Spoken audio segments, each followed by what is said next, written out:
Mari kita membuka Lukas pasal yang ke-8. Kita membuka Lukas pasal yang ke-8. Mari kita membaca dari ayat 26 sampai dengan yang ke-39. Ayat 26, 39.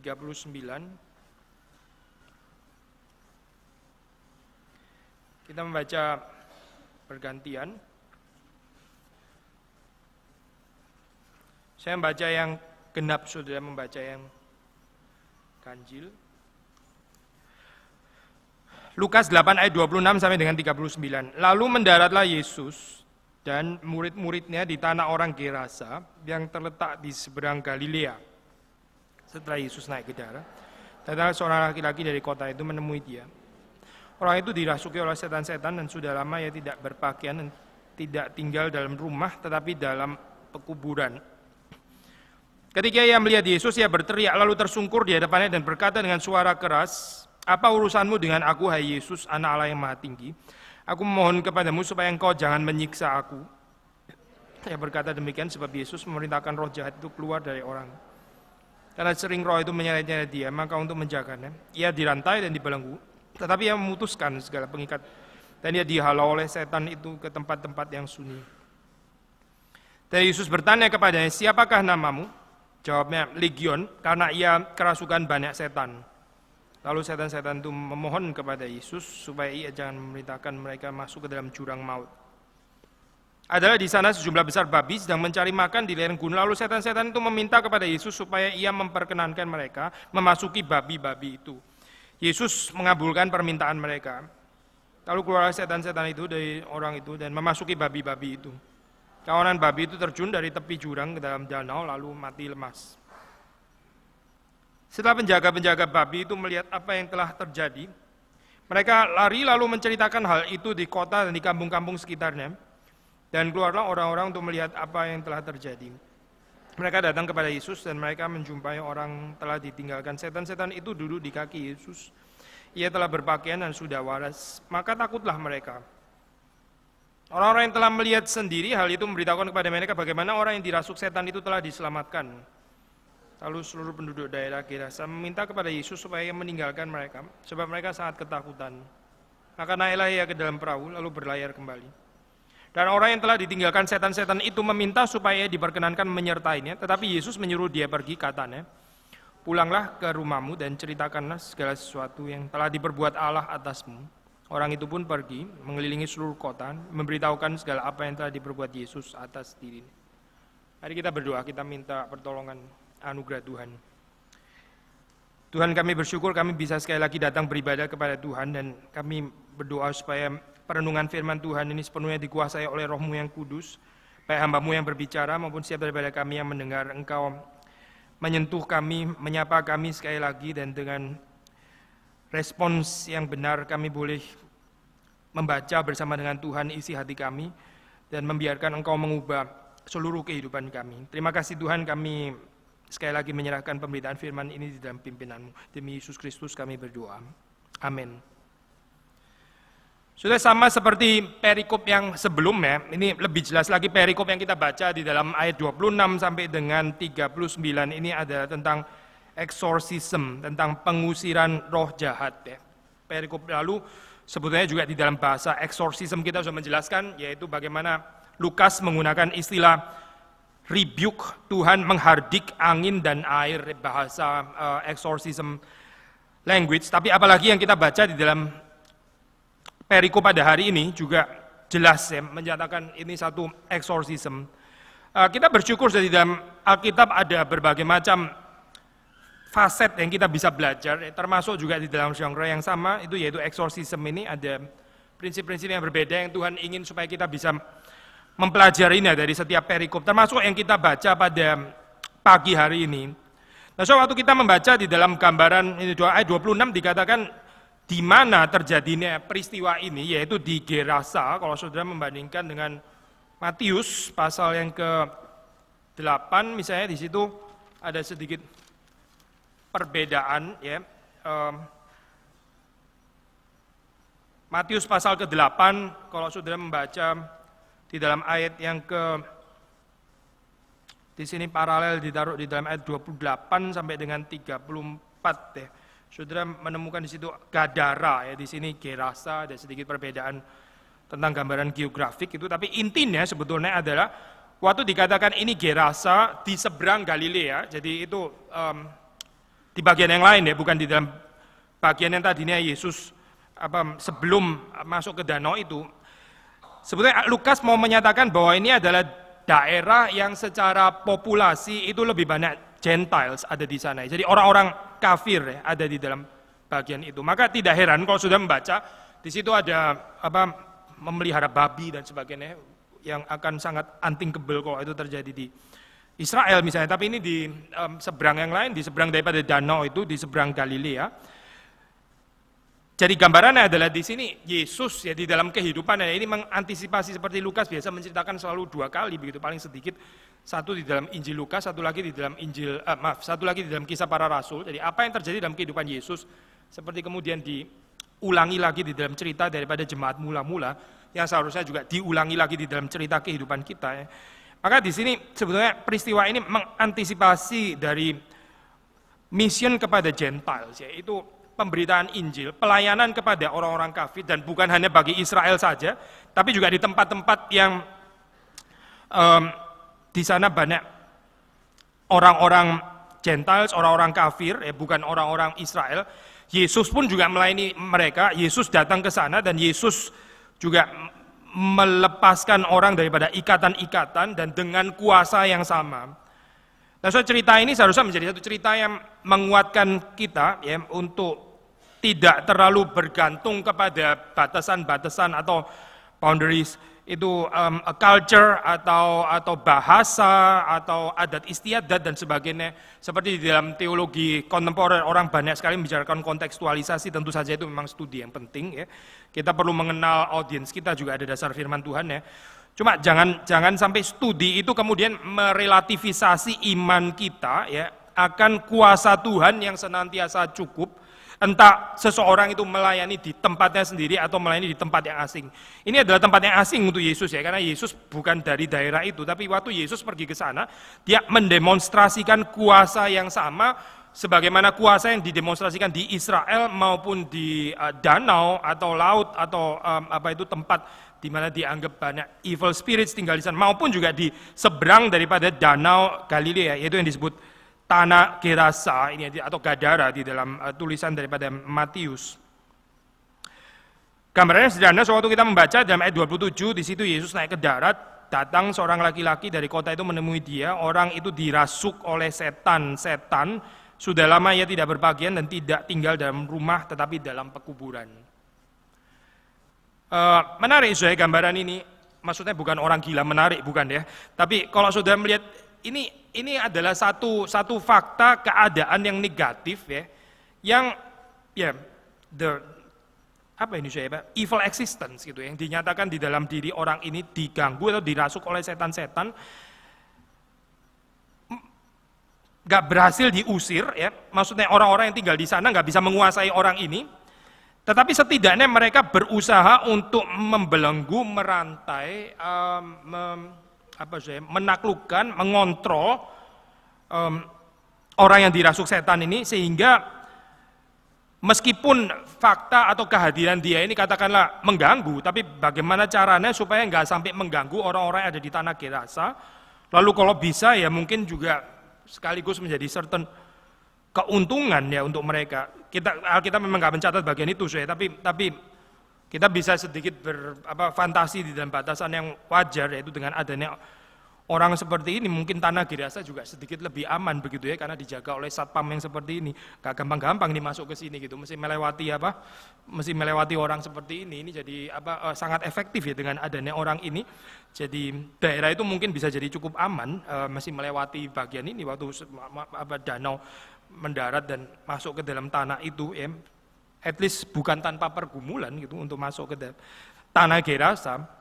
Atau mungkin di dalam bagian-bagian yang lain ya, kita nggak tahu. Saya pernah mengunjungi satu kota di Belanda, kota Groningen, itu beberapa ratus tahun lalu ada satu tempat, sampai sekarang masih ada, sudah bisa ke sana, itu taruh tempat apa saya, semacam mental rehabilitasi gitu ya, mental rehabilitasi.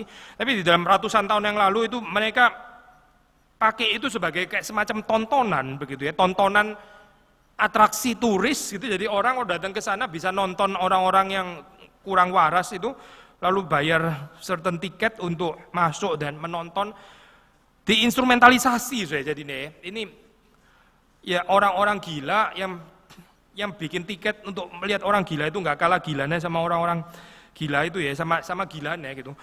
Lebih gila lagi kali ya di dalam hal ini. Mungkinkah hal itu terjadi? Ya mungkin aja, kita nggak tahu. Tapi ini orang yang dirantai, ya orang dibelenggu, ya berusaha dikontrol, diinstrumentalisasi. Nggak jauh beda dengan keadaan manusia modern sekarang ya, di dalam zaman kita. Orang juga berusaha untuk menginstrumentalisasi kejahatan kalau bisa ya. Pertama kontrol dulu. Atau pertama nggak bisa menguasai, oke, kita memang nggak bisa menaklukkan kejahatan, jadi bagaimana?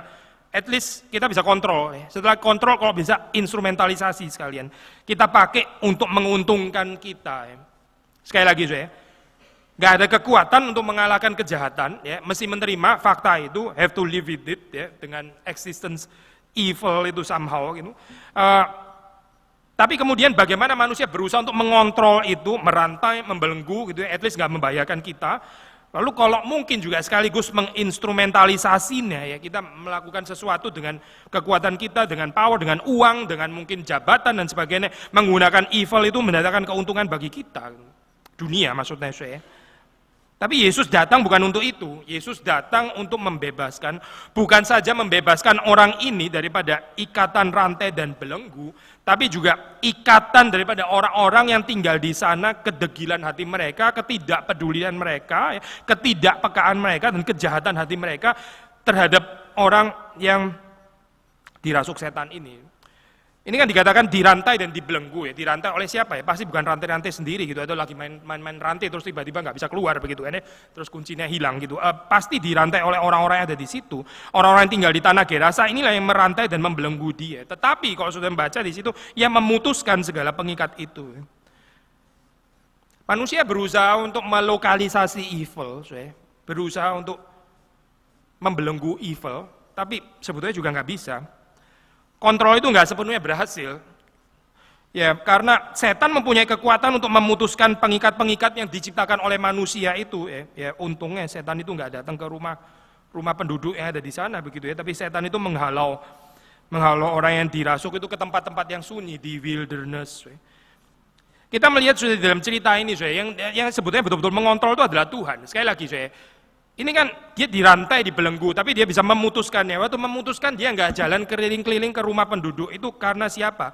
Pasti karena Tuhan. Itu pada akhirnya pemeliharaan Tuhan yang menjaga orang itu ya, tidak mengganggu daripada tidak mengganggu orang-orang yang ada di tanah Gerasa ini, karena Tuhan sebetulnya, karena providensia Tuhan, karena pemeliharaan Tuhan, bukan karena kehebatan manusia merantai dan membelenggu evil ya. Manusia nggak punya kekuatan itu, tapi manusia sok main power, sok punya kekuatan dan sebagainya, sok bisa menguasai. Kenyataannya sebenarnya nggak bisa menguasai, dan yang betul-betul menguasai itu adalah Tuhan. Tapi Tuhan menguasai bagaimana? Tuhan juga bukan menguasai dengan cara manusia menguasai, dengan cara yang evil begitu, apalagi menginstrumentalisasi dan seterusnya dengan semua power yang ada pada dia, tidak gitu. Tapi Yesus datang untuk membebaskan orang ini. Orang ini biasa di daerah pekuburan begitu ya, jadi ya kalau mau jadi semacam atraksi ya better be siang hari begitu ya. Kalau malam hari, kalau di Indonesia masih ada dibikin uji nyali begitu ya untuk ke kuburan supaya orang membuktikan dia berani nggak di situ dan sebagainya. Memang di Indonesia ini kreatif menangani orang-orang seperti ini. Tapi mungkin di sana menakutkan, di malam hari nggak ada orang yang mau pergi ke sana, tapi siang hari ya at least berguna orang ini dan bisa diinstrumentalize, bisa dipergunakan juga. Toh kita sudah merantai, membelenggu dia, tapi nggak ada orang yang betul-betul bisa menguasai sebetulnya. Ada perjumpaan waktu Yesus naik ke tanah Gerasa ini ya, lalu dia dari danau, terus kemudian perjumpaan itu membawa orang ini berteriak, tersungkur di hadapan Yesus, dan dia mengenali siapa Yesus. Dia mengatakan kalimat, apa urusanmu dengan aku, hai Yesus, anak Allah yang maha tinggi. pengenalan akan Yesus oleh setan-setan ini. Kita pernah membahas sudah di dalam profil daripada teologi Markus agak sedikit berbeda dengan profil dari teologi Lukas ya. Kalau di dalam Markus saudara membaca di situ pengumuman seperti ini biasanya segera akan diikuti dengan Yesus kemudian menghardik setan itu untuk berhenti berbicara, maksudnya tidak memperkenalkan Yesus itu siapa gitu. The so-called Markan secrecy theory, yaitu kerahasiaan Mesias menurut Injil Markus yang dipending terus sampai kepada peristiwa salib, karena disaliblah orang betul-betul bisa mengenal bahwa Yesus itu adalah anak Allah, bukan before, bukan sebelumnya. Karena sebelumnya itu nanti bisa distorted pengenalan dan kemesiasan atau keanak-alahan Yesus, itu dipending sampai pada peristiwa salib. Tapi di sini di dalam Lukas, saudara nggak membaca nuansa seperti itu. Yesus nggak menahan perkataan itu ya. Setan yang menyebut Yesus anak Allah nggak ada rebuke di sini, tuh nggak mengatakan seperti itu. Dan bukan cuma itu, waktu kita membaca sampai pada akhir cerita ini bahkan Yesus menyuruh pergi orang yang disembuhkan, orang yang dibebaskan itu untuk menceritakan segala sesuatu yang telah diperbuat Allah atasmu ya. Jadi sementara Markus menutupi ya, dipending sampai kepada peristiwa salib, tapi di dalam perspektif Lukas ini adalah satu kesempatan untuk bermisi, satu kesempatan untuk bercerita, satu kesempatan untuk memberitakan tentang Kristus. Jadi sekali lagi orang ini atau lebih tepatnya setan-setan itu mengenal Yesus siapa, yaitu anak Allah yang maha tinggi. Lalu kita membaca dalam ayat ke-29, ia berkata demikian sebab Yesus memerintahkan roh jahat itu keluar dari orang itu. Ya, jadi mungkin secara kronologi 29 sebetulnya mendahului 28, Yesus memerintahkan roh jahat itu keluar dari orang itu, tapi dia terus kemudian respon daripada setan itu, apa urusanmu dengan aku, hai Yesus anak Allah yang maha tinggi. Kemudian Yesus bertanya kembali kepadanya, siapa namamu? Lalu dijawab, Legion, karena ia kerasukan banyak setan. Ada komentari yang menarik, saya mencoba untuk menafsir bagian ini dengan perspektif politikal. Ya, Legion itu kan tentara Romawi ya, yang jumlahnya banyak juga, Legion. Ya, terus ini juga disebut Legion. Maka tafsiran itu mengatakan sebetulnya di sini ada certain polemik ya antara Israel versus Romawi, dan Yesus di sini dalam gambaran yang simbolik itu melempar legion ini kepada babi ya, berarti binatang yang dianggap haram di Israel di situ, yang najis itu. Jadi legion dicampakkan ke sana ke babi lalu masuk ke dalam danau atau ke dalam lautan, dan itu menyatakan tingginya orang-orang Israel yang melampaui Romawi. Tapi kalau kita baca secara keseluruhan biblical teologi, nggak terlalu ada dukungannya tafsiran seperti ini, karena Yesus datang bukan untuk menggulingkan pemerintahan Romawi. Cuma bagaimanapun interpretasi ini menarik karena setidaknya mengaitkan antara legion di sini dengan penjajahan Romawi ya, melalui legion juga orang-orang yang dikirim dari Romawi dengan prajurit yang banyak itu untuk berkuasa atas Israel. Kalau kita balik tafsirannya, mungkin menjadi tafsiran yang lebih tepat, yaitu Yesus datang bukan untuk membebaskan Israel daripada legion-legion ini, orang Romawi itu tidak, itu non-issue di dalam pelayanan Yesus. Tapi inilah legion yang sesungguhnya, inilah belenggu yang sesungguhnya, bukan belenggu daripada orang Romawi itu, bukan. Tapi belenggu yang membuat orang akan dirasuk oleh banyak setan seperti ini, dan juga belenggu yang membelenggu orang-orang di tanah Gerasa ya, yang tidak mempunyai kepekaan, tidak mempunyai kepedulian terhadap orang yang terbelenggu. Ya, another belenggu Yesus datang untuk membebaskan belenggu ini. That is the true legion sebetulnya. Bukan legion-legion yang prajurit-prajurit Romawi itu bukan, tapi ini legion sesungguhnya. Orang ini perlu dibebaskan, dan orang-orang di tanah Gerasa itu juga perlu dibebaskan daripada keterikatan. Mereka juga dirantai dan dibelenggu tanpa mereka sendiri sadar. Mereka pikir mereka bebas, mereka pikir mereka tidak terbelenggu. Kenyataannya mereka terantai dan terbelenggu dengan sikap mereka terhadap orang yang terantai dan terbelenggu ini. Sekali lagi kita pikir orang yang terantai terbelenggu itu terbelenggu. Saya enggak, puji Tuhan, begitu ya. Kita komparasi, saya enggak terbelenggu, dia terbelenggu, kasihan dia terbelenggu gitu. Bagaimana kita memperlakukan, bagaimana kita berurusan, bagaimana kita dealing with orang-orang yang terbelenggu itu menyatakan kita terbelenggu atau enggak terbelenggu sebetulnya. Bagaimana kita dealing dengan orang-orang miskin, orang yang kekurangan, itu menyatakan kita sendiri ini miskin kekurangan atau tidak sebetulnya. Bukan cuma melihat ini ya, apa dia miskin, saya cukup, waduh puji Tuhan, saya cukup. Ya bukan saya. Bagaimana seseorang berurusan dengan orang-orang yang terantai dan terbelenggu, itu menyatakan keadaan dia sebetulnya bagaimana. Jadi sekali lagi saya, Yesus datang memang nggak ngurus legion orang prajurit-prajurit Romawi, bukan mau membebaskan itu, tapi membebaskan human beings daripada keterikatan yang lebih esensial, yaitu ini, legion yang diusir oleh Yesus di sini. Ayat 31, setan-setan itu memohon, ya, berdoa kepada Yesus supaya ia jangan memerintahkan mereka masuk ke dalam jurang maut, abyss, yaitu, ya, memang jurang maut, abyss itu adalah gambaran ini ya, tempat-tempat di mana setan-setan ada di situ gitu. Lalu ya kita nggak terlalu tahu ini kenapa dia setan-setan itu nggak mau balik ke jurang maut lagi begitu kan. Mungkin setan punya kebutuhan traveling juga atau ada setan yang agak adventurous atau bagaimana ya, kita nggak tahu. Kita nggak catat bagian itu. Tapi intinya pokoknya dia nggak mau balik ke situ lagi begitu ya. Dia nggak mau balik ke jurang maut. Dia mau naik ke tempat lain ya, ke babi-babi itu. Nah inilah khotbah cocok untuk Chinese New Year, ada babi-babi gitu ya, tapi dalam pengertian yang negatif. Nanti kita teruskan message-nya sebetulnya apa gitu. Setan-setan ini memasuki babi-babi itu, kemudian babi itu masuk ke dalam danau dan akhirnya mati lemas. Jadi apa kenapa nggak mau balik ke jurang maut? Sekali lagi kita nggak tahu persis apa, tapi yang pasti mereka nggak mau balik ke sana lagi. Dan yang nggak kalah menarik adalah Yesus mengabulkan permintaan mereka. Yesus mengabulkan permintaan mereka. Sudah jangan pikir kita berdoa terus dikabulkan Tuhan, terus otomatis Tuhan pasti ini ya, berkenan kepada kita. Karena kalau begitu logikanya, setan-setan ini juga pasti diperkenan Tuhan kan? Nggak mungkin toh.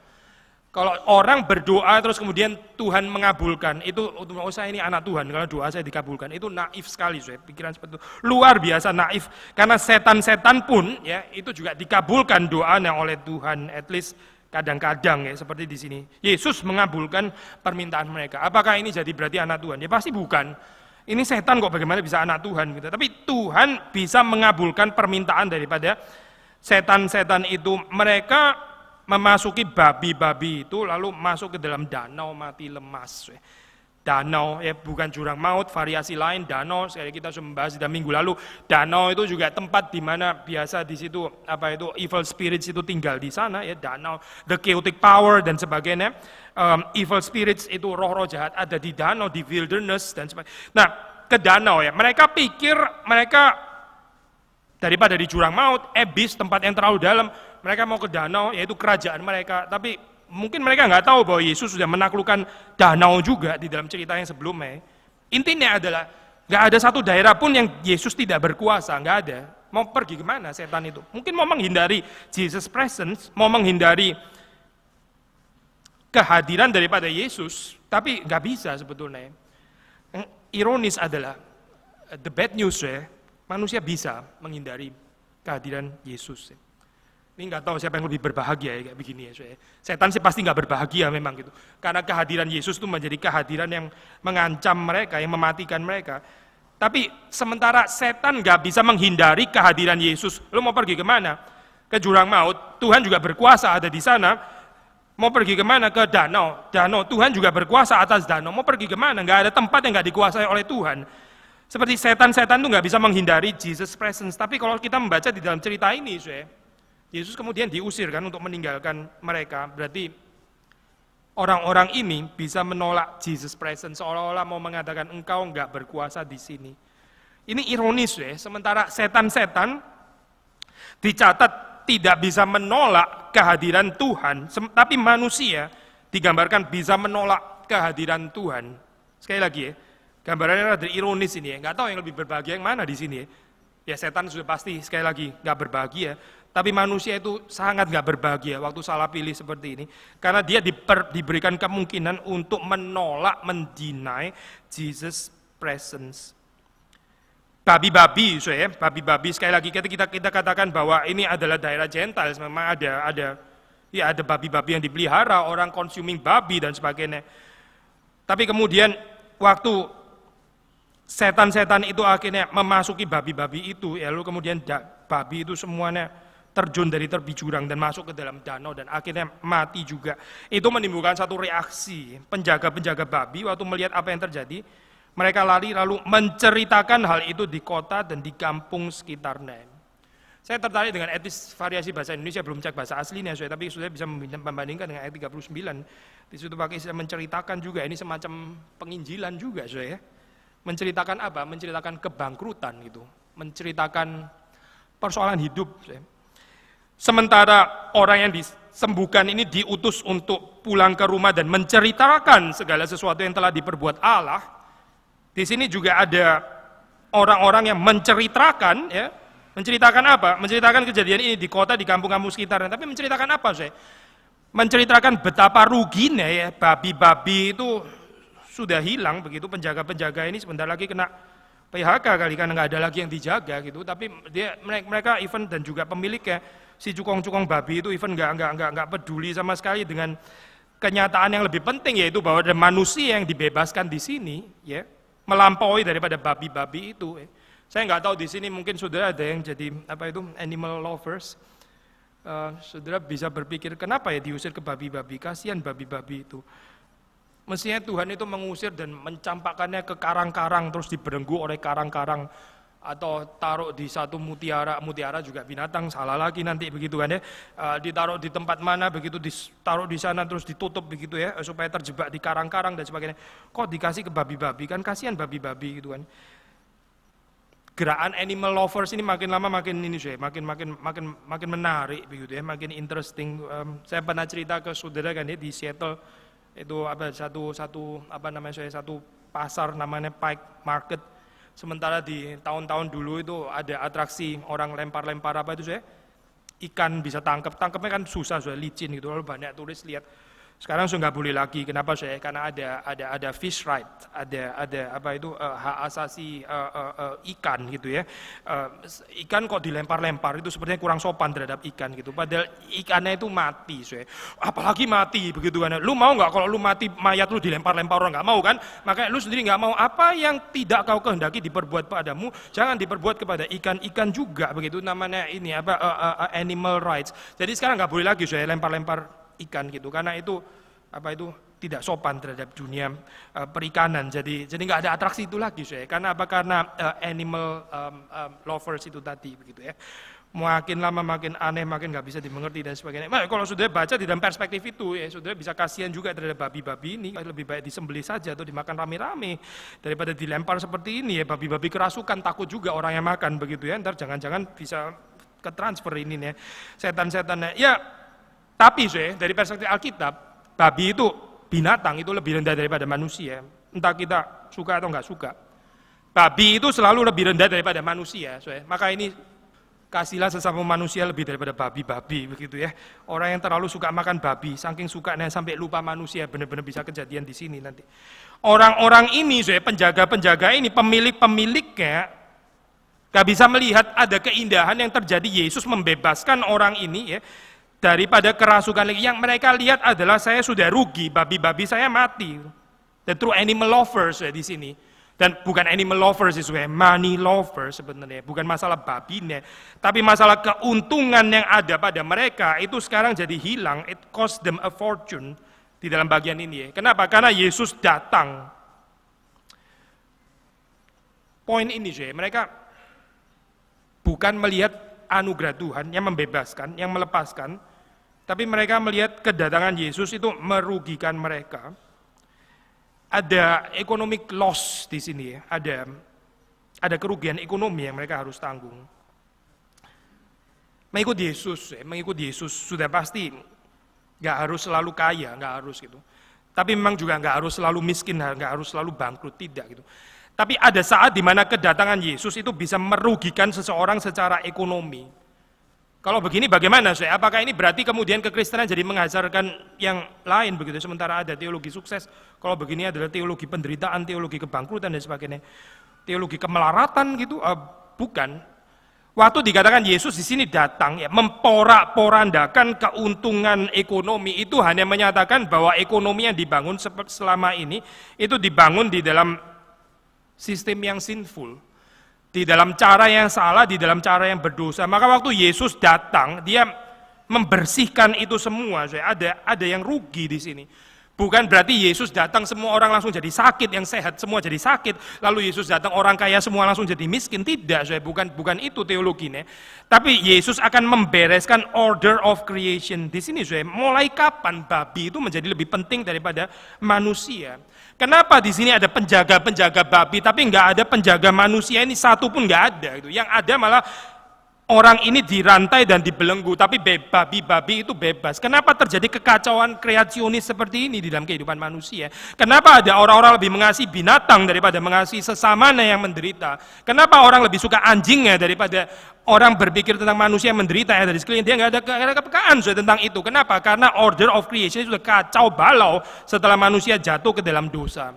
Ini cerita yang sama sudah dimuat di dalam perumpamaan the prodigal son. Juga kekacauan order of creation, babi. Lalu di situ anak yang jatuh ke dalam dosa itu mesti makan makanan babi. Tapi kemudian dihardik, dibentak, ditegur oleh orang-orang yang punya babi. Kamu jangan makan makanan babi. Kita sudah pernah khotbah bagian itu kan, saya. Jadi ini kekacauan creation. Bagaimana mungkin manusia nggak boleh makan makanannya babi. Jadi manusia di sini bisa lebih rendah daripada babi. Babi itu salah satu binatang yang paling rendah di dalam pemikiran kepercayaan daripada Israel. Tapi di sini bisa lebih tinggi, lebih dihargai daripada jiwa manusia. Sementara Yesus pernah mengatakan satu orang itu dia memperoleh seluruh dunia, tapi dia sendiri akan membinasakan jiwanya. Apa gunanya? Di dalam value daripada Alkitab satu jiwa manusia itu lebih berharga daripada seluruh harta yang ada di dalam dunia. Gak bisa compare Satu jiwa manusia itu lebih berharga daripada semua harta yang ada di seluruh dunia menurut Yesus Kristus. Tapi tentu saja ini bukannya di dalam pikiran banyak orang. Di dalam pikiran banyak orang adalah babi itu banyak, orang ini cuma satu. Lagian babi gua waras, ini orang gendeng begitu kan ya. Mereka nggak bisa melihat bahwa manusia itu manusia, meskipun dia gila nggak gila, ini tetap manusia. Being created after the image of God. Babi tidak sebetulnya, babi itu bukan created after the image of God, tidak. Tapi manusia created after the image of God. Manusia nggak bisa lihat ini, manusia melihat kayaknya babi somehow lebih menarik daripada manusia. Maka di sini setelah mereka menceritakan apa? Mereka menceritakan babi-babi mati. Mereka bukan menceritakan tentang ada orang ini, kalaupun ada, memang 35 dikatakan di situ ya. Mereka datang, waktu kita membaca dalam ayat ke-36 ya, orang-orang yang telah melihat sendiri hal itu memberitahukan kepada mereka bagaimana orang yang dirasuk setan itu telah diselamatkan.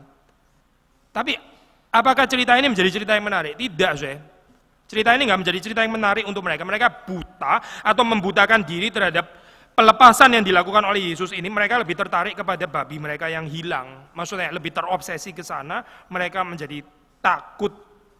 Maka takutlah mereka, ayat 35 ya. Ini mirip seperti respons murid waktu setelah angin dan air itu diredakan ya. Angin dan air itu pun reda dan danau itu menjadi teduh ya. Ayat 25, lalu katanya kepada mereka, di manakah kepercayaanmu? Kemudian Lukas mencatat, maka takutlah mereka dan heran ya, takutlah mereka. Di sini ayat 35 juga, maka takutlah mereka. Ada takut yang membawa kepada penyembahan, ada takut yang membawa kepada pengikutan, ada takut yang membawa kepada ibadah, ada takut terhadap kerugian karena Yesus datang memporak-porandakan kehidupan saya. Tadi kita mengatakan ini bagaimanapun orang-orang di tanah Gerasa ini kan berusaha mengontrol si orang gila ini kan ya, meskipun nggak terlalu berhasil juga, rantainya diputuskan. Tapi inilah gambaran manusia sesungguhnya ya. Waktu Yesus datang mau take over kontrol, kita kesulitan. Kita lebih baik Yesus pergi saja. Gitu. Kenapa Karena kalau Tuhan kontrol itu jadi nggak ketebak pun ya begitu ya. Tuhan kontrol itu jadi nggak bisa diprediksi. Mendingan saya yang kontrol ya. Saya yang kontrol, meskipun saya nggak bisa betul-betul kontrol. Tapi at least saya bisa kenal patternnya kan, saya tahu patternnya. Kalau dia setelah itu lepas, biasanya dia pergi ke padang gurun. Nah benar kan, ke padang gurun kan ke tempat suci, itu kita tahu lah. Kita coba rantai, kalaupun lepas, kita tahu kok dia nggak akan keliling ke rumah-rumah penduduk, enggak. Dia akan pergi ke padang gurun, ke tempat-tempat sunyi, ke wilderness. Jadi kita oke. Kita memang tahu kita nggak bisa kontrol sepenuhnya kehidupan, tapi lebih baik kita yang kontrol daripada Tuhan yang kontrol. Kenapa? Karena waktu Tuhan kontrol, kita nggak bisa prediksi sama sekali, dan itu totally insecure kehidupan saya. Nah ini harus ada gambaran manusia ya. Tuhan boleh kontrol, tapi melalui kontrol saya. Gitu. Tuhan kontrol, tapi saya agen tunggal kontrol Tuhan, begitu ya. Kalau Tuhan mau kontrol boleh, tapi kontrol lewat permisi saya dulu. Kalau Tuhan kontrol sendiri, saya berhenti daripada orang, tidak bisa. Mendingan Tuhan yang berhenti. Maka betul, di sini waktu kita membaca Yesus diusir keluar, penduduk daerah Gerasa meminta kepada Yesus supaya ia meninggalkan mereka, sebab mereka sangat ketakutan. Ketakutan apa, saudara? Kalau mereka ketakutannya mirip dengan ketakutan para murid, mereka akan melihat ini ada orang yang lebih menakutkan yang bisa menguasai legion. Kita harus takut kepada dia, kita harus bersembah sujud kepadanya. Orang setan-setan itu sendiri bersembah sujud kepada Yesus, tapi di sini malah manusia tidak bersembah sujud. Mereka ketakutan. Lalu ketakutan apa, saudara?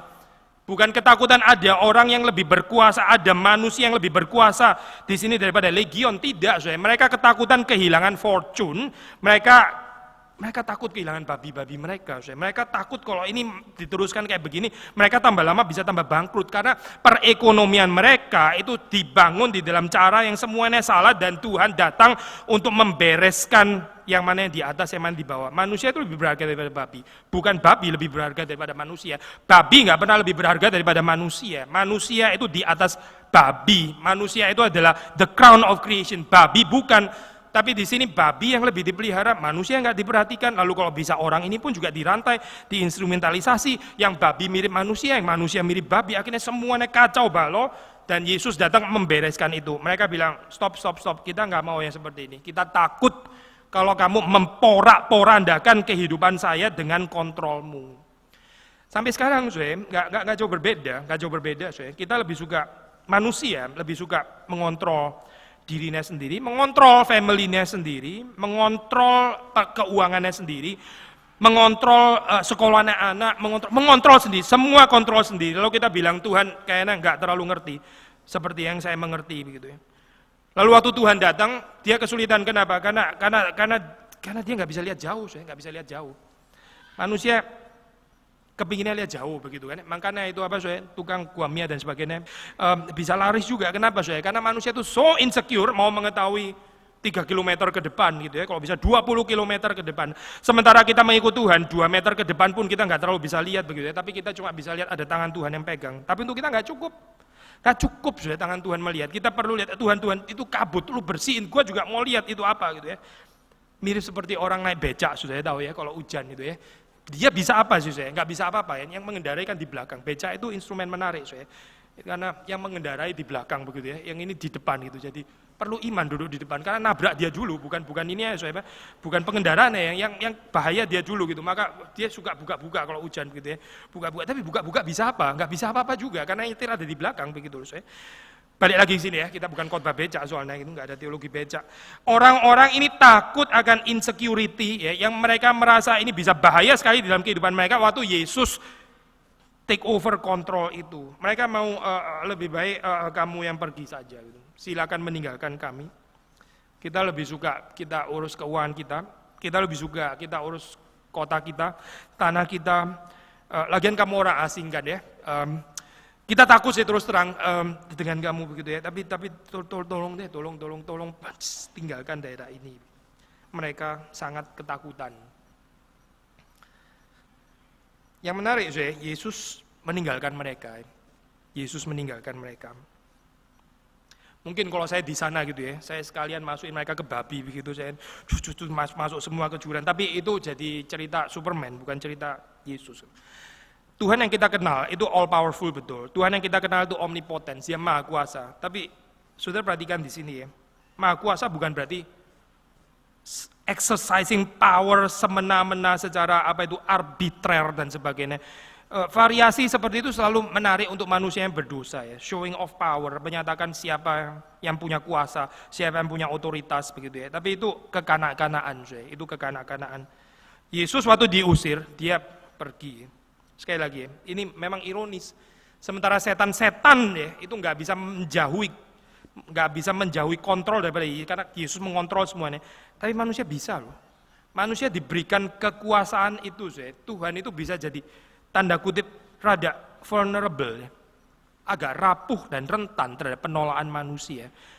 Tapi itu adalah Allah yang asli, yang ada di dalam Alkitab, bukan gambaran the all powerful yang terus begitu ditolak seperti Yohanes bilang, kita kirim api aja dari ini supaya seperti zamannya Elia, kirim api dari sorga supaya mereka mati semua, terus sisain satu supaya tahu mereka belajar itu ya, seperti kayak di peperangan apa itu sudah namanya peperangan di film-film gitu ya, semuanya mati dibunuh sisain satu supaya satu balik lagi ke ke pangkalannya terus ceritain betapa mengerikannya musuhnya dan sebagainya. Itu teknik dunia, teknik strategi dunia. Yesus tidak, Yesus bilang lu keluar, Yesus betul-betul keluar. Kita human being ini bisa mengusir Tuhan. Alkitab mengatakan Roh Kudus itu bisa dipadamkan. Kalau Roh Kudus nggak bisa dipadamkan, Alkitab nggak akan mengatakan jangan memadamkan Roh Kudus. Berarti Roh Kudus memang bisa dipadamkan. Lalu kita bingung dengan gambaran seperti ini ya, karena kita selalu berpikir model Allah seperti diajarkan di dalam Greek philosophy, the all powerful, ya, the omnipotent God, yang sebetulnya bukan Allah yang asli, itu Allah palsu, gambaran seperti itu. Kita ini created after the image of God, kita gambaran Allah kita seperti apa, kita berusaha menjadi seperti itu juga, itu sudah pasti. Manusia itu refleksi daripada Allah yang dia percaya, created after the image of God, tentu saja. Which God, ya, Tuhan yang mana begitu. Orang yang gambarnya Tuhan itu the all powerful, dia juga akan exercising power seperti itu, karena dia pikir Tuhan pun juga seperti itu. Salah, salah. Tuhan itu bukan seperti itu. Tuhan bisa diusir. Ada ini, tanda kutip vulnerability of God, kerapuhan, kerentanan Tuhan, ya, yang termasuk bagian daripada His omnipotence sebetulnya. Tapi Tuhan yang bisa diusir. Yesus meninggalkan mereka, dia naik ke perahu berlayar kembali karena mereka mau Yesus meninggalkan. Kemudian tinggal orang yang sudah disembuhkan itu, yang sudah diusir setan-setan daripadanya. Dia minta untuk diperkenankan menyertai Yesus. Alangkah indahnya permohonan ini.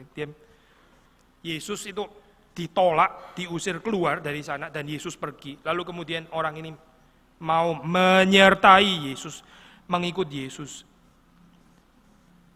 Ada bersama dengan Yesus, ya. Sementara orang-orang ini nggak mau Yesus ada bersama dengan mereka. Sekali lagi, orang-orang di tanah Gerasa ini menolak Yesus ada bersama dengan mereka. Mereka menolak Immanuel, sebaiknya pergi saja karena kita kontrol lebih baik. Tapi orang ini mau menyertai Yesus, tapi kemudian Yesus menyuruh dia pergi. Ini Lukas menulisnya dengan literary skill yang sangat tinggi. Sementara Yesus disuruh pergi. Orang ini mau menyertai Yesus, tapi Yesus menyuruh pergi orang ini. Semuanya pakai bahasa yang mirip. Tapi di dalam pengertian yang luar biasa berbeda. Waktu Yesus menyuruh dia pergi, Yesus bukan mengatakan kamu better jangan berada di dalam my presence. Bukan, tapi Yesus memperpanjang presence melalui kesaksian orang-orang seperti ini. Bonhoeffer mengatakan satu kalimat yang terkenal sekali, yaitu Christ is not without his own. Yesus itu bukan tanpa kepunyaannya, Yesus bukan tanpa saksi-saksinya. Yesus itu bukan tanpa tubuhnya, not without his body. Yesus itu bukan cuma Yesus kepala doang, tapi Yesus itu adalah kepala dan tubuhnya itu adalah saudara dan saya. Kita ini representing Christ presence. Waktu Yesus menyuruh dia pergi, Yesus mengutus, ya. Pulanglah ke rumahmu, ceritakan segala sesuatu yang telah diperbuat Allah atasmu. Di-encourage untuk menyebarkan. Unlike, sekali lagi ya, teologi Markus agak sedikit berbeda melihat, tapi di dalam profil daripada Lukas, kita melihat di sini Yesus mengencourage dia untuk memberitakan pekerjaan Allah, perbuatan Allah yang dia alami, orang ini alami bersama dengan Yesus. Menjadi kepanjangan tangan. Ini satu pengutusan. Gentile mission. Yesus pergi, tapi dia nggak betul-betul pergi, dia menaruh saksi di sana. Yesus pergi karena apa? Karena memang dia diusir. Waktu Yesus diusir, ya udah dia pergi. Kalau kita mengusir Yesus daripada keluarga kita, ya Yesus akan pergi daripada keluarga kita. Kalau kita mengusir Yesus daripada perekonomian kita, ya Yesus akan pergi dari sana. Yesus pasti akan pergi. Karena dia nggak akan tari-tarian habis itu menyatakan power, enggak, saya tetap mau tinggal di sini, lu mau apa? Saya Tuhan, lu cuma hamba, begitu ya. Itu bukan gambaran Tuhan yang kita belajar dari Alkitab, saya bukan. Yesus waktu diusir dia pergi, tapi waktu dia pergi ya, sebetulnya menyatakan, makanya ini vulnerability juga nggak sepenuhnya benar ya. Yesus nggak kalah banget sih ya. Yesus nggak seperti di atas kayu salib, itu kemenangan bukan kekalahan. Yesus diusir pergi, Yesus pergi, kalah dong dia. Oh tidak, saya. Yesus menaruh saksinya ada di sana. Jadi bagaimanapun manusia mengusir Yesus, Yesus nggak akan terusir. Bagaimana Yesus ditolak pun ya, tetap akan ada kehadiran di situ ya. Dimediasi oleh saksi-saksinya, oleh orang ini yang akan menceritakan segala sesuatu yang telah diperbuat Allah atas saya. Terakhir saya, kita melihat di sini ada persaingan penginjilan saya. Dua cerita ya, two story. Story apa saya? Story satu ini ya, daripada orang ini yang menceritakan segala sesuatu yang diperbuat Allah.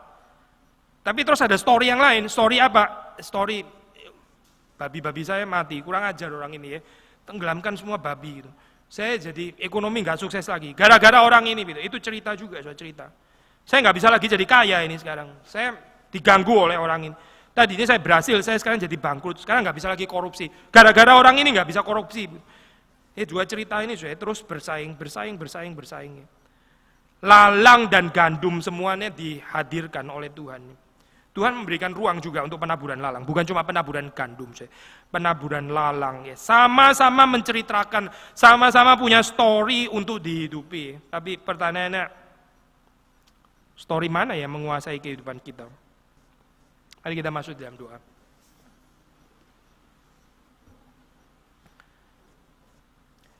Tuhan, kami bersyukur kami bisa merenungkan firman-Mu. Kami berdoa supaya Tuhan yang mau mengubah kehidupan kami. Kami belajar untuk melihat bersama dengan Tuhan yang melihat. Di dalam pemandangan kami akan dunia yang seringkali membutakan kami, membawa kami ke dalam visi yang tidak sama dengan visi yang ada pada Tuhan. Kami mohon supaya dengan Roh-Mu yang kudus kami boleh dicelikkan. Tuhan melepas rantai dan belenggu yang seringkali mengikat kami, sehingga kami lebih mengasihi sesama kami lebih mengasihi orang-orang yang di sekitar kami daripada mengasihi barang-barang, benda-benda, binatang-binatang yang ada di dalam kehidupan kami. Terima kasih Tuhan untuk segala berkat dan anugerah Tuhan. Kiranya Engkau yang mau menanamkan firman Tuhan di dalam hati kami masing-masing. Jadikan kami orang-orang yang taat, orang-orang yang diutus pergi seperti Tuhan juga mengutus. Orang yang Tuhan sudah bebaskan daripada setan-setan. Tuhan yang juga sudah membebaskan kami daripada dosa, membebaskan kami daripada pekerjaan setan. Kami juga rindu supaya kami boleh mewakili kehadiran Tuhan dimanapun Engkau menempatkan kami. Terima kasih Tuhan, demi Yesus Kristus kami berdoa, kami bersyukur. Amin.